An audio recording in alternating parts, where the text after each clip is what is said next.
आ जाते हैं finite limit analysis पे, जहां पर हमें बहुत ज्यादा रिक्वायरमेंट पड़ेगी ये समझने की कि ऊपर जो न्यूमरेटर का जो न्यूमरेटर की डिग्री है, डिनोमिनेटर की डिग्री है, जब सेम हो जाती है तो कैसे मुझे फाइनाइट लिमिट्स मिलती है। ठीक है, so finite limit analysis, finite limit analysis. ठीक है, अब देखो आप सभी के घर में कम से कम एक एक भाई तो होगा ही या बहन होगी। ठीक है, ठीक है भाई, तो ऐसा होता होगा ना कि अगर मान लो कि कोई चॉकलेट आया, 5 स्टार आया घर पे और आपका वो फेवरेट भी है, तो आपको जितना 5 स्टार आपको मिल रहा है उतना ही आपके छोटे भाई या छोटे बहन को मिलना चाहिए। आप ऐसा मानते हो? अगर अगर करेले की सब्जी बनी है तो करेले की सब्जी हो सकता है आपका ऐसा मन करेगा कि आपकी मनपसंद नहीं है तो आपको कम खाने को मिले और जो बाकी है वो दूसरा वाला निपटा दे उसको। ठीक है, पर जब चॉकलेट की बात आती है, चॉकलेट की बात आती है तो दोनों को बिल्कुल same same number of chocolates चाहिए, सेम अमाउंट ऑफ जो भी अच्छा खाना मिल रहा है वो सारी चीजें चाहिए। ठीक है, तो वैसा ही होता है फाइनाइट लिमिट एनालिसिस भी, वैसी चीज होती है कि भैया जब डिग्री ऑफ न्यूमरेटर और डिनोमिनेटर सेम सेम है, degree of numerator denominator same है, तभी आपको एक फाइनाइट वैल्यू मिलती है एक्सेप्ट जीरो। ठीक है, जीरो को छोड़कर एक फाइनाइट वैल्यू किसी लिमिट की जब लिमिट्स इंफिनिटी को मोस्टली टेंड करती हैं तभी मिलती है, गिवन दैट कि डिग्री ऑफ न्यूमरेटर और डिनोमिनेटर बराबर हो जाए। ठीक है, तो लास्ट क्लास में हमने इस पे बेस्ड एक क्वेश्चन किया था, फिर से उसी क्वेश्चन से शुरू करते हैं, फिर से उसी क्वेश्चन से शुरू करते हैं, अब थोड़ा सा जल्दी से कर लेंगे। ठीक है, तो ये क्वेश्चन है, मैंने आपको बताया था ये जेई एडवांस या आईआईटी जेई 2011, जेई मेंस 2013 और जेई मेंस 2015 में 2 बार। ठीक है, ये क्वेश्चन पूछा जा चुका है, एग्जैक्टली सेम क्वेश्चन। ये है limit x is tending to infinity, x squared plus 1 divided by x plus 1 minus A x minus B. ठीक है, और इसकी बहुत सारी डिफरेंट वैल्यूज गिवन है। ठीक है, तो इसके मैं 3 केसेस बना लेता हूं, इसके मैं 3 केसेस बना लेता हूं। This is equals to 0, this is equals to 2021 and this is equals to infinity. ठीक है, तो ये मान लेते हैं कि ये केस 1 है, या इसका फर्स्ट पार्ट है इस क्वेश्चन का, ये सेकंड पार्ट है इस क्वेश्चन का, और ये थर्ड पार्ट है इस क्वेश्चन का, ये थर्ड पार्ट है इस क्वेश्चन का। ठीक है, तो पहले हम बात करेंगे फर्स्ट पार्ट की, किस तरह से अप्रोच होता है इस तरह के क्वेश्चंस में, वो डिस्कस कर लेते हैं। ठीक है, तो सभी को क्लियर हुआ भाई? फाइनाइट लिमिट एनालिसिस का मतलब है मुझे डिग्री न्यूमरेटर और डिनोमिनेटर की जब सेम होगी तभी मुझे कोई फाइनाइट वैल्यू मिलेगी। ठीक है, एक्सेप्ट जीरो और इन्फिनिटी, जब जीरो मिलती है तब सोचना पड़ेगा, जब इन्फिनिटी मिलेगी तब सोचोगे। ठीक है, पर जब कोई फाइनाइट वैल्यू मिल रही है जीरो और इन्फिनिटी को छोड़ करके, तो वो पक्का पक्का कौन दे रहा है? सेम डिग्री ऑफ, जो न्यूमरेटर की डिग्री और डिनोमिनेटर की डिग्री है बिल्कुल बराबर होनी चाहिए। ठीक है, बराबर बराबर खाना मिलना चाहिए भाई दोनों को ही, आपको और आपके भाई को। और okay, and that variable should tend to infinity ना. That variable should tend to infinity, cases case defined, मतलब उस प्लेस पर, अभी यहां पर x की बात कर रहे हो तो हाँ, अगर 1/y होता और 1/y में y टेंडिंग टू 0 होता, 1/y होता सुज्ञान, ऐसा 1/y होता और y टेंडिंग टू 0 होता, तब भी वो इंफिनिटी को टेंड करता। ठीक है, तो एक केस स्टडी है यहां पर, अभी केवल मैं इस क्वेश्चन को स्टडी कर रहा हूं, केवल इस क्वेश्चन की बात कर रहा हूं। फाइनाइट लिमिट एनालिसिस में और भी ऐसे क्वेश्चंस होंगे जहां पर वो एक जीरो को टेंड करेगा, तब भी जीरो को टेंड करेगा ना वो, तब भी आपको यही वाला अप्रोच अप्लाई करना, और क्वेश्चंस करेंगे अभी। ठीक है, तो अभी के लिए केवल यही वाला फॉर्म देख रहे हैं, केवल यही वाला फॉर्म देख रहे हैं, एक और टेंडिंग टू 0 वाला भी मैं कराऊंगा। ठीक है, क्योंकि ये क्वेश्चन कई बार आ चुका है जेई मेंस और जेई एडवांस, एडवांस्ड में एक ही बार आया, जेई मेंस में टाइम एंड अगेन रिपीट किया गया है, इसलिए मोस्टली कंसर्न है हम इस क्वेश्चन को लेकर के, और इससे रिलेटेड जो क्वेश्चंस बनेंगे उसको भी लेकर। ठीक है, तो जल्दी से आगे बढ़ते हैं भाई। अब देखो, पहला अप्रोच, इस तरह के क्वेश्चंस में न्यूमरेटर और डिनोमिनेटर की डिग्री डिफरेंट दिख रही है, आपको एलसीएम लेना है। न्यूमरेटर और डिनोमिनेटर की डिग्री अलग दिख रही है, आपको एलसीएम लेना है, और हर एक केस में आपको पूछेगा कि find the values of A and B, तो ऐसा यहां पर मैं लिख दे रहा हूं एक ही साथ, तीनों क्वेश्चंस में सेम ही चीज पूछ रहा है, find the values of, find the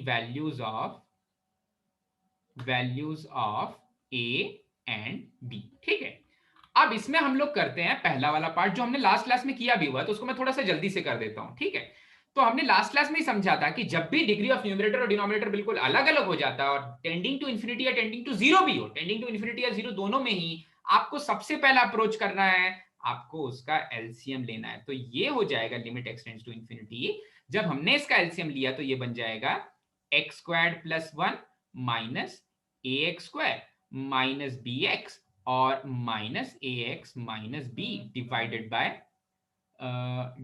by x plus 1 divided by x plus 1। Okay fine, divided by x plus 1। ठीक है, चलो भाई अब देखो जो सेकंड स्टेप है वो हमेशा आपको जो रेस्पेक्टिव पार्ट्स ऑफ x हैं उनके जो कोफिशिएंट्स हैं वो बिल्कुल अलग अलग करके लिख लेने हैं।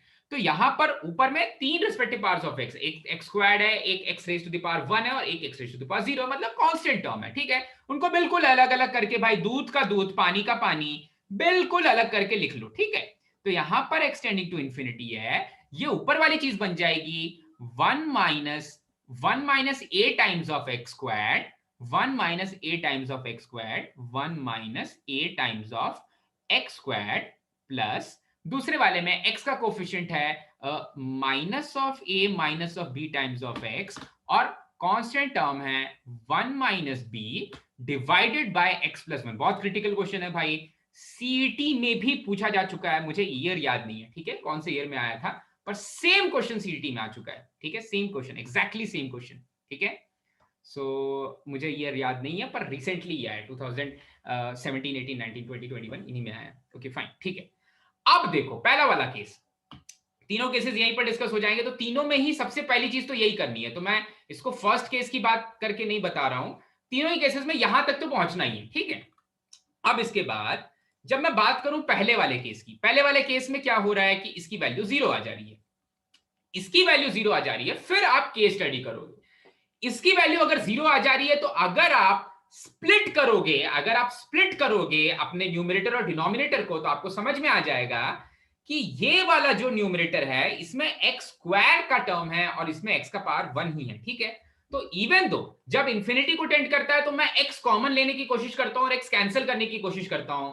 जब न्यूमरेटर से एक्स कॉमन लोगे तो न्यूमरेटर से एक्स कॉमन नहीं लेना, आपको एक्स स्क्वायर के टर्म में अगर एक एक्स कॉमन ले लोगे तो एक एक्स बच जाएगा। ठीक है, और अगर एक एक्स बच जा रहा है, डिनोमिनेटर से एक एक्स कॉमन ले ले रहे हो तो 1 + 1 अपॉन एक्स आ जा रहा है। तो even though you are able to remove the undefined form from the denominator, that is 1 + 1 upon x में लिमिट x टेंड्स टू 0 में 1 + 0 बन जाएगा। ठीक है, but you will not be able to remove the form of infinity from the numerator अगर x square का term बच जाता है तो, क्योंकि x स्क्वायर के टर्म के पास एक और एक्स्ट्रा x है, तो क्योंकि इवन दो जो न्यूमरेटर के एक्स स्क्वायर टर्म है उसमें से एक एक्स तो आप कैंसिल कर पा रहे हो डिनोमिनेटर के साथ, एक एक्स बच जा रहा है, और अगर एक एक्स बच जा रहा है तो सारे के सारे पानी को गंदा कर देगा वो मछली, सारे के सारे पानी को गंदा कर देगी। इसलिए फाइनाइट लिमिट एनालिसिस में उसका वैल्यू कभी फाइनाइट नहीं आने वाला, उसका वैल्यू कभी फाइनाइट नहीं आने वाला। इसका मतलब एक्स स्क्वायर का टर्म होना ही नहीं चाहिए, एक्स स्क्वायर का टर्म होना नहीं चाहिए। इसका मतलब ए की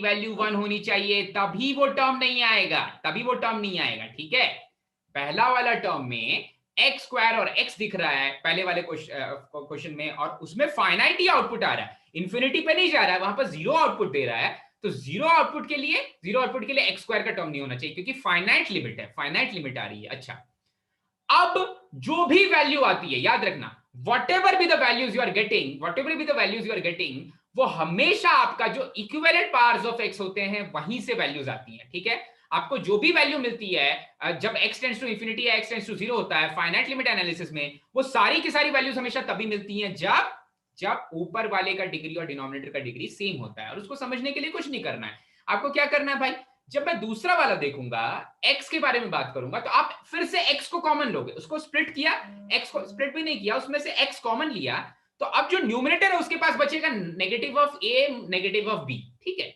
और जो डिनोमिनेटर है उसके पास बचेगा 1, ऊपर में बचा negative of a negative of b, denominator में बचा 1। तीसरे वाले को साथ साथ देख लो, क्योंकि तीसरा वाला की डिग्री x से छोटी डिग्री वाला टर्म है, तो वो हमेशा नीचे में अगर आप x को इंफिनिटी भेजोगे तो वो तो 0 ही होने वाला है, तो वहां से तो हमेशा ही 0 आउटपुट आने वाला था। ठीक है, वहां से तो हमेशा ही 0 आउटपुट आने वाला था, वो कुछ नहीं कर सकता। तो 0 बनाने के लिए जो यहां से चीजें बच रही हैं उनको भी 0 होना पड़ेगा। 1 - b डिवाइडेड बाय x + 1 तो हमेशा 0 है, minus of a minus of b को भी 0 होना पड़ेगा, गिवन दैट की फाइनाइट आउटपुट आ रहा है। इसलिए मैं बोलूंगा कि दूसरे वाले टर्म से मुझे पता चल रहा है कि negative of a negative of b की वैल्यू 0 होनी चाहिए, पर a की वैल्यू आपको ऑलरेडी पता है, तो b की वैल्यू नेगेटिव ऑफ 1 होनी चाहिए। ये वाली चीज हमने पढ़ी थी लास्ट क्लास में, ठीक है। और लास्ट वाला 1/b जब x का डिग्री छोटा हो जाए। यहां पर क्या है भाई, यहां पर डिग्रीज की बात हो रही है, तो यहां पर x की degree of x, degree of नहीं, degree of numerator is greater than degree of denominator. ये वाला मैंने डिस्कस किया, degree of numerator is equals to degree of denominator. और जब degree of numerator less than degree of denominator हो जाता है तो x टेंड्स टू इंफिनिटी में तो वो जीरो ही देने वाला, तो हमेशा जीरो देने वाला, तो वहां से कुछ नहीं मिलने वाला, ठीक है। तो हाँ भाई, पहले वाले केस में a की वैल्यू आ गई 1, b की वैल्यू आ गई नेगेटिव ऑफ 1। किसी को कोई डाउट इसमें भाई, कोई भी संदेह, शंका, पूछ लो भाई, हाथी पाल लो लेकिन डाउट मत पालना भैया, ठीक है। चलो ओके, ये वाली चीज समझ में आ गई, आगे बढ़ जाते हैं इसमें। ओके, सेकंड वाला पार्ट, सेकंड वाले पार्ट में अब 2021, तो सेकंड वाला पार्ट इजी है, पहले वाले पार्ट जैसा ही दिख रहा होगा आपको।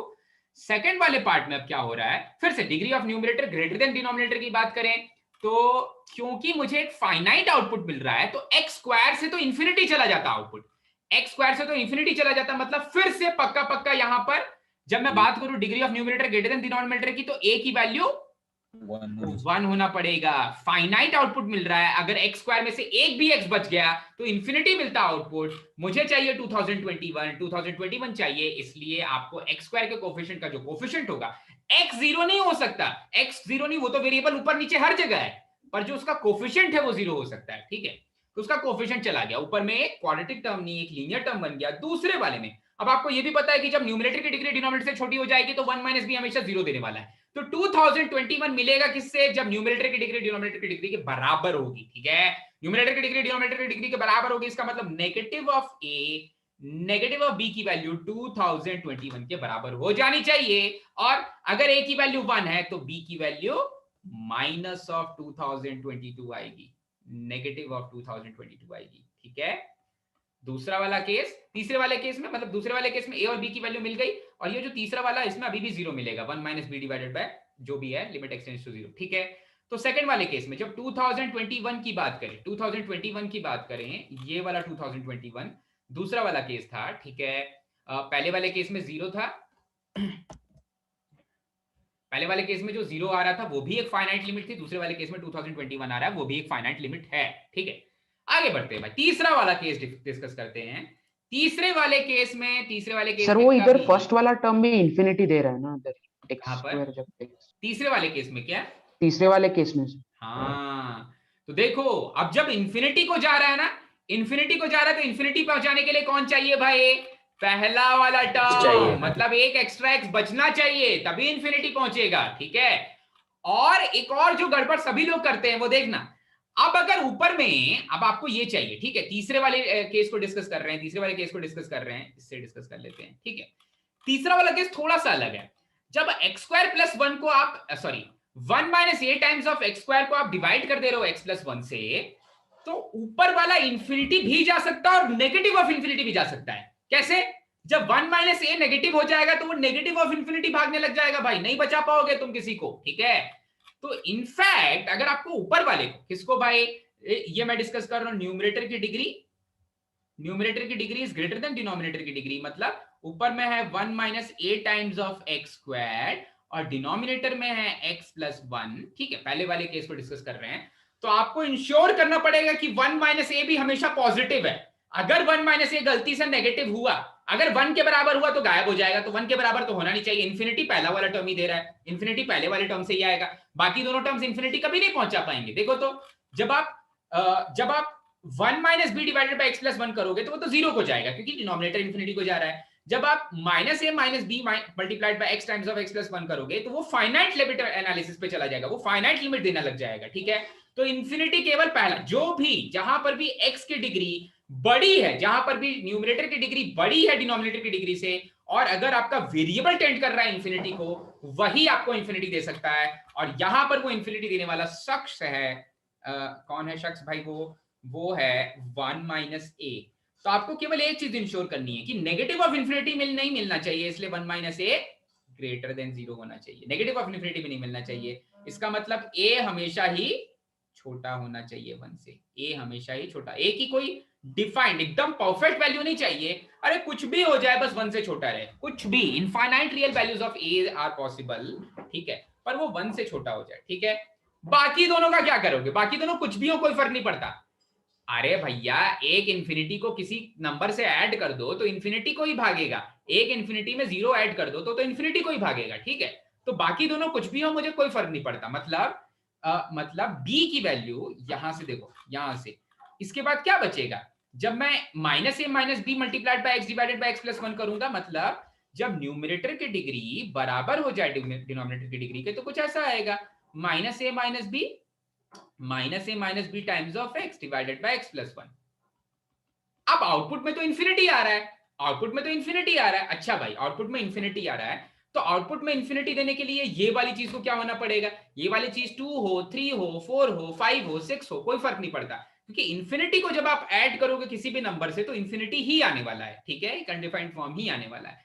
तो आप क्या बोलोगे भाई कि -a - b में a की वैल्यू तो आपको पता चल गया कि हमेशा लेस देन 1 है, तो b इनफाइनाइट वैल्यूज ले सकता है, क्योंकि वो कोई भी वैल्यू ले, वो कोई भी वैल्यू ले, वो हमेशा एक नंबर ही देने वाला है, 1 2 3 4 5 6 1.1 2.3 5.7, कुछ भी, किसी का बर्थडे, किसी और का बर्थडे, कुछ भी रखो, कुछ भी रखो, वो हमेशा हमेशा एक फाइनाइट वैल्यू देगा, और फाइनाइट वैल्यू को इन्फिनिटी से ऐड करोगे तो हमेशा आपको एक इन्फिनिटी, एक अनडिफाइंड वैल्यू ही मिलेगी, इंप्लाइज b कैन टेक, अगर लेकिन वो नेगेटिव हो गया तो टेक कौन सा तो जो ब्रैकेट के अंदर है -a - b, हाँ, वो टोटली नेगेटिव हो गया तो इंफिनिटी माइनस इंफिनिटी। देखो जब मैं ये बोलूंगा ना b can take any real value, तो मैं कभी भी ये नहीं बोलूंगा कि b कैन बी इंफिनिटी, मैं बोलूंगा कि b हमेशा एक ऐसी वैल्यू लेगा जो मैं रख सकता हूं वहां पर, तो b कभी भी इंफिनिटी नहीं हो सकता, और आप पॉजिटिव ऑफ इंफिनिटी में दुनिया का कोई भी नंबर सब्ट्रैक्ट कर दो आपको इंफिनिटी ही मिलने वाला है, ठीक है, पॉजिटिव ऑफ इंफिनिटी ही मिलने वाला है, क्योंकि आप इंफिनिटी नहीं रख रहे हो b की जगह पर।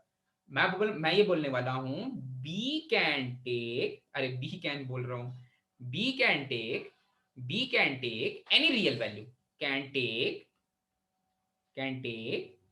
any real value, ठीक है आसिर।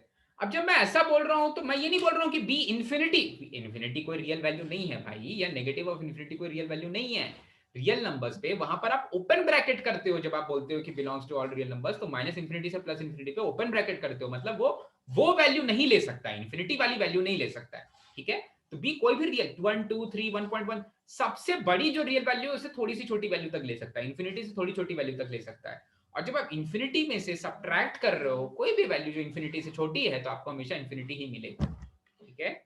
तो आउटपुट हमेशा इंफिनिटी आ जाएगा, तीसरे वाले में 1 - b वो 0 हो जाए कोई फर्क नहीं पड़ता, क्योंकि इंफिनिटी में 0 को ऐड करोगे तो आपको इंफिनिटी मिलेगा, ठीक है।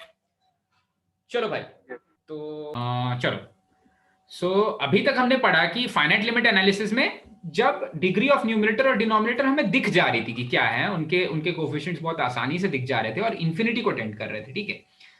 एक और क्वेश्चन पे आगे बढ़ते हैं, जो नेक्स्ट वाला क्वेश्चन है मैं से सब बच्चे डरते थे, ओके, मैं के ऊपर कभी कभी दया आ जाती है, मुझे ऐसा लगता है कि उससे कोई नहीं डरता, ऐसा लगता है कि उससे सब डरते हैं पर कोई नहीं डरता होगा, ओके। सो फाइनाइट लिमिट एनालिसिस में जो नेक्स्ट क्वेश्चन है वो है, फिर से इंफिनिटी को लिमिट में टेंड करा रहा हूं, ठीक है। यहां पर है सॉरी इस बार मैं 0 को टेंड करा रहा हूं, यहां पर है limit x is tending to 0, okay fine, a times of sine of x minus b times of x plus c times of x squared plus x cube divided by this whole thing divided by मेरे को बहुत अच्छा लगता है ये divided by बोलना, divided by 2 times of x squared multiplied by log of 1 plus x minus 2 times of x cube plus I guess this is x raised to the power 4 plus x raised to the power 4, ठीक है। मुझे नहीं पता, मैं छोटे छोटे कागजों में लिखा करता हूं, ओके। अब ये वाला जो लिमिट है, ये मुझे नहीं पता लिमिट क्या आ रहा है, पर बोला जा रहा है कि ये लिमिट है फाइनाइट, ये लिमिट आ रही है फाइनाइट, ठीक है। तो फाइंड ए कॉमा बी कॉमा सी, ठीक है। अब यहां पर आपकी परीक्षा होगी, ठीक है, परीक्षा होगी। और परीक्षा किस चीज की होगी कि आपने क्या सारे के सारे एक्सपेंशंस अच्छे से याद कर लिए हैं, क्योंकि अल्टीमेटली एक्सपेंशंस में ही हायर पार्ट्स ऑफ एक्स आने वाले हैं, वो सारे के सारे पार्ट्स ऑफ एक्स जिसके लिए आपको चेक करना है, तो आपको यहां पर एक्सपेंशंस यूज करने पड़ेंगे, ठीक है। और एक्सपेंशन यूज करने पड़ेंगे तो आपको अपने अपने कॉपी को इसको क्या बोलते हैं, लैंडस्केप पोर्ट्रेट वैसा रखना पड़ेगा, ऐसा अबाउट इट्स लेंथ, ठीक है, ऐसे लिखना पड़ेगा, क्योंकि हम सभी के एक्सपेंशंस लिखने वाले हैं अभी, ठीक है। तो कृपया करके अपने मस्तिष्क के अंदर जो छोटा सा गूदा है दिमाग के अंदर, यहाँ पर उसका प्रयोग करें, घुटनों में भी हो सकता है कुछ लोगों के, उसका यूज करना है। और अभी एक्सपेंशन करना और देखना है कि हाईएस्ट पावर ऑफ एक्स कौन कौन से हैं, ठीक है। तो limit x is tending to 0 a times of, okay, so what is the expansion of sin of x? sin of x का expansion होता है odd powers of x आते हैं और x से शुरू होता है, ठीक है। तो मैं आपकी थोड़ी सी मदद कर देता हूं, हमने थर्सडे वाली क्लास में देखा था sin of x का एक्सपेंशन होता है x minus x cube upon factorial 3 plus x5 upon factorial 5 minus so on, ठीक है। ये पहले वाले का एक्सपेंशन हो गया, माइनस ऊपर वाले में और कोई एक्सपेंशन नहीं है, ऊपर वाले में है bx माइनस सी x cube plus c x squared है प्लस एक्स क्यूब, ठीक है। एक और मैं नॉलेज ही बताना चाहता हूं आपको, आगे बढ़ जाते हैं। यहां पर है 2 टाइम्स ऑफ एक्स स्क्वायर्ड और log of 1 plus c x square है, हाँ अच्छा प्लस सी एक्स स्क्वायर है, ओके फाइन, ठीक है, आपने हमें बचाया, उसके लिए बहुत बहुत शुक्रिया।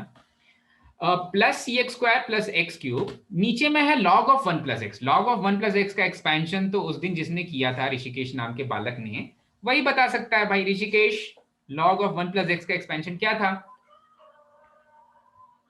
x plus x square by 2 x cube by 3।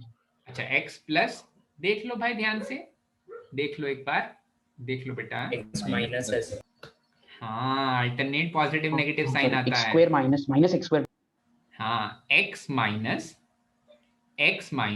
X squared upon factorial 2 होगा केवल, यहाँ पर तो फैक्टोरियल लिखना चाहिए, लेकिन केवल 2 होगा या फैक्टोरियल 2 होगा? केवल 2 होगा, ठीक है। Plus a minus plus x cube upon 3, एक और लिख लेते हैं, minus x4 upon 4 and so on, ठीक है। ये हो जाएगा इसका expansion, minus of 2 times of x cube plus x power 4, ठीक है। x टेंड्स टू 0 है, अच्छा भाई ठीक है, मान लेते हैं, ओके। तो अब मुझे न्यूमरेटर और डिनोमिनेटर से जो सेपरेट पावर्स ऑफ x हैं, ठीक है, रिस्पेक्टिव पावर्स ऑफ x, उनको अलग अलग करके लिखना है। ये हो जाएगा limit x is tending to 0। Numerator में देखो सबसे लोएस्ट डिग्री ऑफ x है 1, ठीक है, तो मैंने x को अलग लिखा और a माइनस b इधर बाहर बुला लिया। अच्छा भाई, उसके बाद जो next highest power of x है वो है 2, next highest power of x है वो है 2, और वो है c के पास, केवल c के पास ही है ना, हाँ c के पास ही है, तो ये हो जाएगा c times of x squared. फिर उसके बाद जो next highest power of x है वो है 3, और x क्यूब किस किस के पास है भाई? a के पास नेगेटिव ऑफ 1 अपॉन फैक्टोरियल 3 है, so minus of a upon factorial 3 और प्लस ऑफ 1, क्योंकि ये वाले x क्यूब के पास तो प्लस 1 है, तो इसका कोफिशिएंट। अच्छा, उसके बाद x raise to the power 4 नहीं है, ठीक है, फिर x raise to the power 4 पक्का नहीं है, ठीक है। फिर नेक्स्ट वाला है x raise to the power 5, जो कुछ ऐसा है, x raise to the power 5 divided by factorial 5, ठीक है। तो ऊपर वाले में मैंने क्या किया, क्लियर है भाई सभी को? दर्शन, तेरे को चमका क्या बेटा? सो मल्टीप्लाइड बाय a ही रहेगा ना? Yes sir, multiplied by a ही रहेगा क्या? कौन सी चीज को बोल रहे हो? x to the power 5, x to the हाँ, power x 5 to the power 5 के पास एक a रहेगा, ठीक है। आपने फिर से हमें बचाया, उसके लिए बहुत बहुत शुक्रिया। ओके ठीक है, तो बहुत शर्मीले किस्म के बालक हैं, बिल्कुल बालिकाओं जैसा स्वभाव है इनका, कोमल। ओके ठीक है, चलो खुशी, तेरे को चमक गया ना पहला वाला? Yes sir. हाँ ठीक है, बहुत अच्छे। ये अब मैं अलग अलग अकाउंट से कैसे ज्वाइन कर पाता है? ठीक है चलो। ओके, सो जो डिनोमिनेटर है उसकी भी बात कर लेते हैं भाई। ऋषिकेश आगे देख, पीछे नहीं देखते। Not they. हाँ भाई, अब डिनोमिनेटर में जो पार्ट्स ऑफ एक्स हैं उनकी बात करते हैं। डिनोमिनेटर में कौन कौन से पार्ट्स ऑफ एक्स हैं? सबसे लोएस्ट पावर ऑफ एक्स क्या है डिनोमिनेटर का? एक्स क्यूब है। सबसे लोएस्ट पावर ऑफ एक्स है एक्स क्यूब, और एक्स क्यूब के कोफिशिएंट्स क्या क्या हैं निकाल लेते हैं भाई। सो डिनोमिनेटर में एक्स क्यूब के लिए जो कोफिशिएंट्स बन रहे हैं वो बन रहे हैं एक्स क्यूब के लिए यहां पर है 2 और यहां पर है -2, मतलब एक्स क्यूब भी नहीं है देखो तो। चलो लिख लेते हैं फिर भी 2 और -2 ऐसा लिख लेते हैं, ठीक है। प्लस उसके बाद जो next highest power of x है वो है x4। x4 के पास है देखो तो -1 है। पहला वाला जब x स्क्वायर नेक्स्ट वाले x स्क्वायर से मल्टीप्लाई हो जाएगा, इन दोनों को मल्टीप्लाई करेंगे तो x⁴ मिलेगा। अच्छा, x⁴ भी नहीं है, ठीक है, पर अब हमने लिख लिया है तो हम उसको नेक्स्ट वाले को +1 दे देते हैं तो कैंसिल हो जाएगा, ठीक है। -1 इसके पास है और फिर एक और x⁴ इधर है तो +1 इसके पास है, ठीक है। x⁴ भी नहीं आने वाला एक्चुअली। फिर उसके बाद है x⁵ के पास है x⁵ के पास है 2/3, ठीक है। मुझे x⁵ ऊपर भी मिल गया नीचे भी मिल गया, ठीक है। दोनों के कोफिशिएंट्स ऐसा लग रहा है कि बचने वाले हैं, जिंदा बच जाएंगे भाई। उसके बाद मैं आगे नहीं बढ़ूंगा, उसके बाद और भी पावर्स ऑफ एक्स है न्यूमरेटर में भी और भी पावर ऑफ एक्स है डिनोमिनेटर में भी, उसके बाद आगे नहीं बढ़ूंगा। अब देखो समझ में आ जाएगा तुम्हें क्यों ऐसा हो रहा है, ठीक है, अभी समझ में आ जाएगा। तो ये जो पूरी चीज है इसमें आपके ये वाली वैल्यू 0 हो चुकी है, ये वाली वैल्यू 0 हो चुकी है, ठीक है। अब थोड़ा सा दिमाग लगाओ और सोचो कि सुद्यान कहां पर है। सुद्यान सामने आ जा तो भाई, सुद्यान ही बताएगा अभी, वही हमारी नैया पार कर रहा है वो। हाँ सुद्यान देख, जो ऊपर वाला है उसमें x की पावर 1 है, a माइनस b के साथ x की पावर 1 है, नीचे में x की पावर 5 है, ठीक है। तो सोच कि अगर ऊपर वाले जो लोएस्ट पावर ऑफ x है x की पावर 1 और नीचे वाले में जो लोएस्ट पावर ऑफ x है x की पावर 5, अगर उनको कैंसिल कर भी दिया गया तो इफेक्टिवली x की पावर 4 डिनोमिनेटर में बच जा रहा है, इफेक्टिवली x की पावर 4 डिनोमिनेटर में बच जा रहा है। और अगर x⁴ डिनोमिनेटर में बच जा रहा है तो 1/0 इंफिनिटी को भाग रहा है, 1/0 इंफिनिटी को भाग रहा है। क्वेश्चन क्या बोल रहा है? इसकी एक फाइनाइट लिमिट आ रही है, तो क्या x का पावर 1 न्यूमरेटर में होना चाहिए, बचना चाहिए? नहीं सर, कभी नहीं।